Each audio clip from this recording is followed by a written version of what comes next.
أهلا، ما تيجوا نشوف الحاجة الوحشة اللي بنمر بيها حاجة حلوة، أو نشوف النص الكوباية المليان اللي فيها.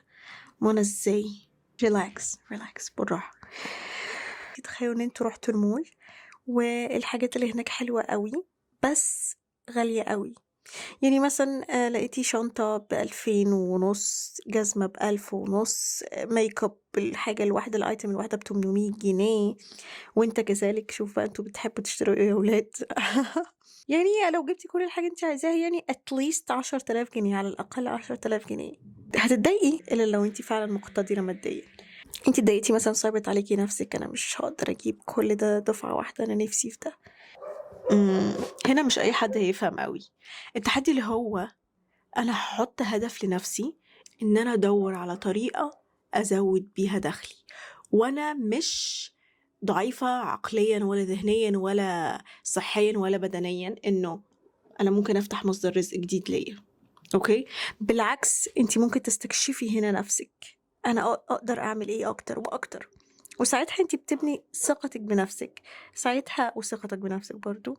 ساعتها انتوا بتستكشفوا نفسكم، بتشوفوا قدام نفسكم انتوا قادرين تعملوا ايه، بتكسبوا احترام نفسكم واحترام الناس. بتقوي في شخصيتكم وبتفتحوا، ممكن تفتحوا بيزنس، بتبقوا معروفين، رافك على ده بتقوي علاقاتك. وفي نهاية المطاف ده كله بسبب ان انت معرفتش تشتري الشنطة او الحاجات اللي انت عايزتيها في اليوم مول اليوم ده، وبقت ادفع حاجة تقدري تجيبيها. المهم اللي هو انا ازاي اكبر، ازاي اتطور، ازاي ما بقاش الهدف خلاص انا اجيب شنطة، دي بقى خلاص دي اسهل حاجة ممكن اعملها. شايفين ازاي ممكن نبص للامور بطريقة مختلفة هيساعدنا ان احنا نسهل حياتنا.